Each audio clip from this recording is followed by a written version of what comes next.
박물관을 왔더니만 아주 오래간만에 우리 기자님을 뵙는 느낌입니다. 브리핑 드리겠습니다. 대한애국당 수석대변인 인지은입니다. 대한애국당 5월 14일 광화문 광장 천막투쟁 5일째 현장 당 지도부 회의 조원진 당대표 발언 내용 브리핑 드리겠습니다. 2017년 3월 10일 희생되신 3.10 태극기 애국열사 5인 진상규명 책임자 처벌을 위한 대한애국당의 천막투쟁에 동참하자. 대한애국당이 천막투쟁을 시작한 지 5일째 됩니다.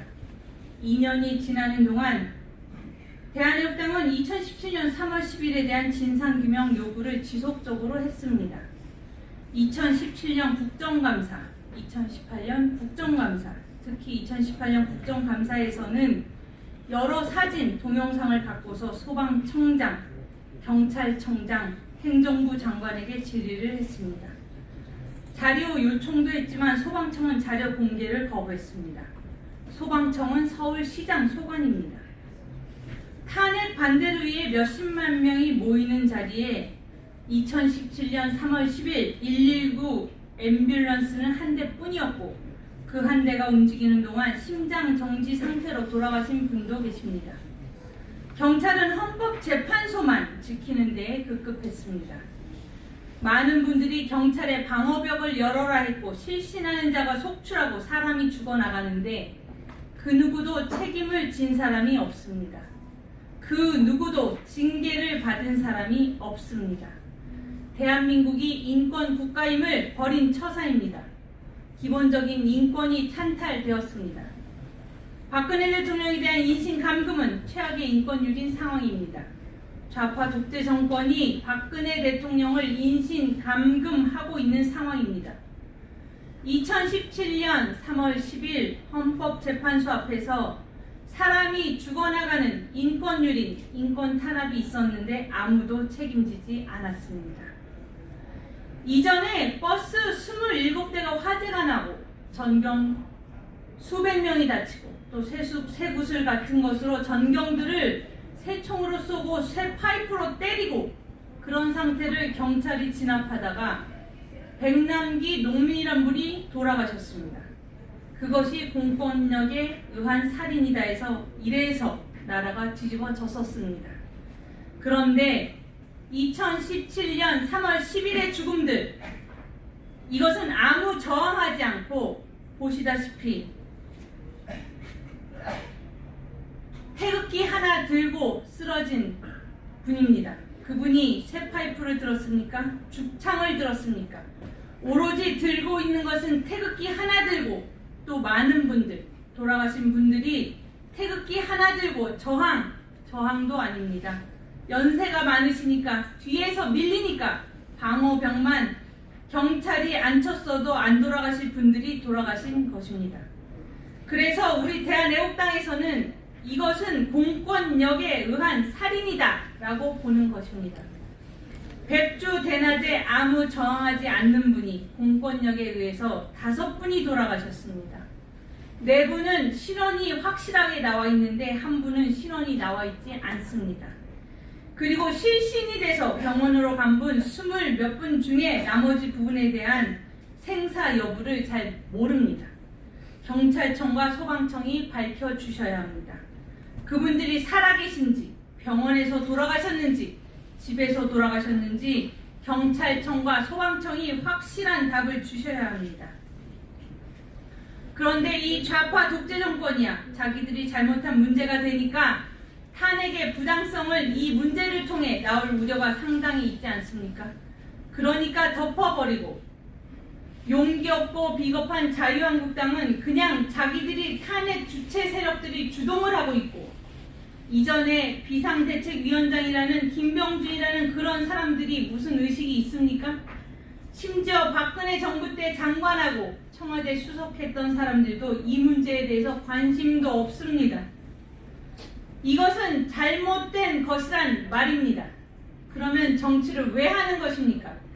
대한민국 국민이 백주 대낮에 5사람이 돌아가시고 70여 명이 병원에 호송되고 그 중에 9분의 행방을 모르는 상태인데 이 진실을, 이 참혹한 공권력에 의한 살인을 덮고 자유민주주의 대한민국이라고 할 수는 없는 것 아닙니까? 그래서 대한애국당은 2년간에 거쳐서 진상규명을 요청했음에도 불구하고 대한민국 언론은 한 줄도 싫지 않았습니다. 백남기 농민이 물대포에 맞았다고 해서 1년, 2년을 말했습니다. 멀쩡한, 저항하지 않는 국민이 백주 대낮에 돌아가셨음에도 한 줄도 언론 방송에 실지 않는 이 언론 방송은 죽은 것입니다. 언로가 죽어버렸습니다. 그래서 우리가 이 광화문에 진상규명 2017년 3월 10일 희생되신 5분에 대한 진상규명을 해야 한다는 것입니다.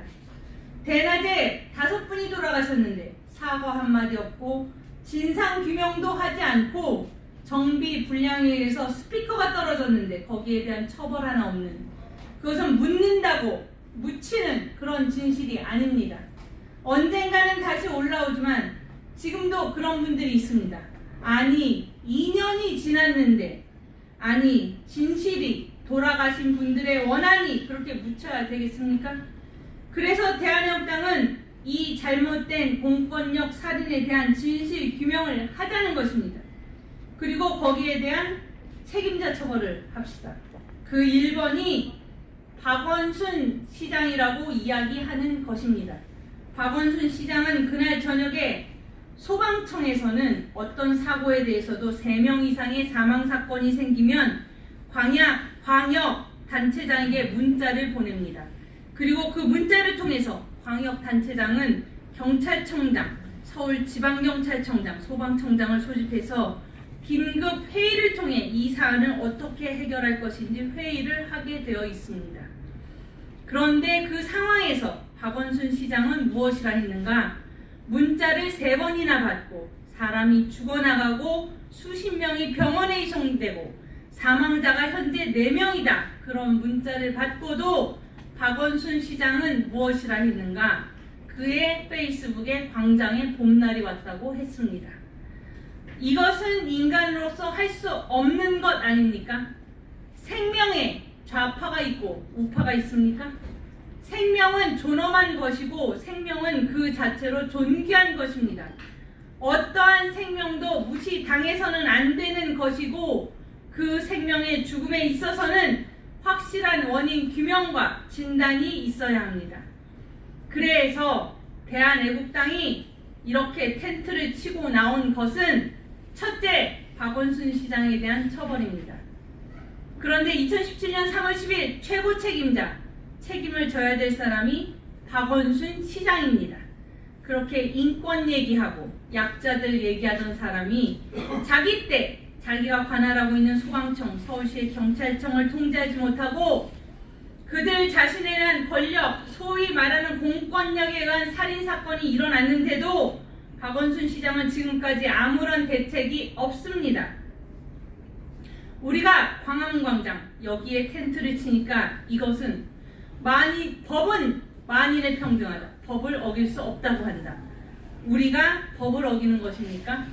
우리는 2017년 3월 10일 돌아가신 분들에 대한 진상 규명을 하는 것입니다. 이 사건은 다른 사건이 아니고 공권력에 의한 살인 사건입니다. 그런데 어떻게 감히 책임을 져야 할 박원순 시장이 이 텐트를 철거한다? 그게 맞는 얘기입니까?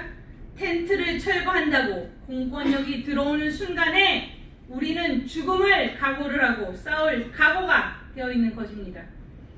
대한애국당과 2년간 한 주도 빠지지 않고 태극기를 들은 애국 국민들을 함부로 무시하지 말란 말입니다. 어떤 사태가 벌어지면 어떠한 문제이든 모든 책임은 박원순 시장에게 있습니다. 또 광화문 광장이 박원순 시장 사유지입니까? 좌파들이 신청하면 다 내주고 우파가 신청하면 허가 안 주고 좌파들이 광장을 차지해서 몇 년간 혹은 몇 달간 법을 어겨도 한 소리 안 하다가 박원순 시장의 잘못된 그런 범죄 진상 규명한다는데 이것을 철거한다? 어느 국민이 이것을 이해하겠습니까? 댓글에 보십시오. 댓글의 90%는 대한애국당이 맞다는 것입니다. 또 박원순 시장은 공정, 공평하라는 것입니다. 또 2017년 3월 10일에 어떤 일이 있었는가? 지금의 국민들께서 90%는 2017년 3월 10일에 사람들이 이렇게 죽어나간 줄을 모릅니다. 국회의원들도 모릅니다. 보수를 자처하고 있는 국회의원들도 모릅니다. 그래서 우리는 이 진실을 알리기 위해서 힘들지만 광화문 천막투쟁을 시작한 것입니다. 우리 대한애국당은 물러서지 않습니다. 2017년 3월 10일 태극기 애국 열사들 희생의 진상 규명과 책임자 처벌, 또 그분들에 대한 보상이 이루어지는 그날까지 우리는 텐트 투쟁을 계속해 나갈 것이고, 앞으로 아마 많은 애국 시민 단체들이 참여를 하고 또 많은 애국 국민들이 우리의 진실 투쟁에 참여해 주실 것이라고 믿습니다. 애국 국민들과 국민 여러분께 한 말씀 드리겠습니다. 2년 전이나 지금 박근혜 대통령이 뇌물 먹지 않았다는 것을 다 잘 알고 계십니다. 박근혜 대통령에 대한 파면 결정, 2017년 3월 10일에 파면 결정은 법의 절차상으로도 헌법재판소의 권한이 아닙니다. 헌법재판소는 그런 권한이 없습니다. 탄핵 소추를 한 좌파들은 물론이고 자기들의 내각제, 자기 권력 연장을 위해서 탄핵을 한 배신자들을 용서할 수 없습니다. 이 모든 사건들이 묻힐 동안 무엇을 했습니까? 그러다가 헌법재판소 장악되고, 대법원 장악되고, 검찰 장악되고, 언론방송 민노총회 장악되고, 국세청 장악되고, 모든 행정기관이 장악되고, 군대가 전라도 출신 군인회에 장악되고, 그러니까 미사일을 미사일이라 하지도 못하는 홍길동 군대를 만들어 놓고도 이제 나와서 패스트트랙에 선거법 문제가 있다고 하는 자유한국당이 정신이 있습니까? 없습니까? 대한민국이 다 망하고 체제가 무너지고 역사가 뒤집히는 2년 동안 그들은 무엇을 했습니까? 우리가 단 한 석밖에 없는 대한애국당 조원진 대표가 천만인 무죄석방 본부의 대표들과 함께 123차 동안 한 주도 쉬지 않고 태극기를 들고 서울역과 광화문을 오가면서 전국을 다니면서 또 우리 애국 동지들이 이 진실을 알리기 위해서 전국 서명대에서 투쟁을 할 때 그들은 무엇이라 했습니까? 조롱을 했습니다. 우리들을 조롱했습니다. 그리고 두더지 새끼들 같이 전부 도망가지 않았습니까? 무슨 낯짝으로 지금 와서 패스트트랙의 선거법을 반대한다고 할 수 있습니까? 나라가 다 망했는데 그들이 우선 해야 할 일은 첫째, 박근혜 대통령 탄핵은 불법이고 거짓이었다고 선언을 해야 합니다. 둘째, 탄핵에 관련된 주요 인사들 유승민, 김무성, 홍준표, 김성태, 권성동 이들에 대한 정치적인 심판을 해야 합니다. 정계를 떠나게 만들어야 합니다. 지금까지 국민들은 정치인들만 믿고 우파 지도자들만 믿고 따라왔는데 나라가 다 친북 세력, 반미 세력들에게 나라가 다 넘어가 버렸습니다. 이제 넘어갈 수 없지 않습니까?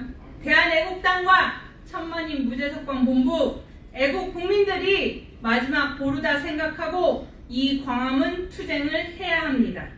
우리 젊은 당원들이 많습니다. 다 직장 다닙니다. 저녁 6시 기자회견부터는 우리 젊은 당원들이 많이 올 것입니다. 가면 갈수록 훨씬 더 숫자가 늘어나고 있습니다. 다음 주부터는 이제 국민들이 동참을 하실 것이라고 확신합니다. 여러분들이 힘들지만 우리가 진실과 정의의 투쟁을 해야 합니다. 우리 아들, 딸과 손자, 손녀들에게 진실된 나라, 정의가 살아있는 대한민국을 물려줘야 할 책무가 우리에게 있다고 그렇게 믿고 동지들의 투쟁에 감사드리고 더 투쟁을 세차게 하자, 이런 말씀을 함께 올립니다. 2019년 5월 14일 대한민국당 대변인실이었습니다.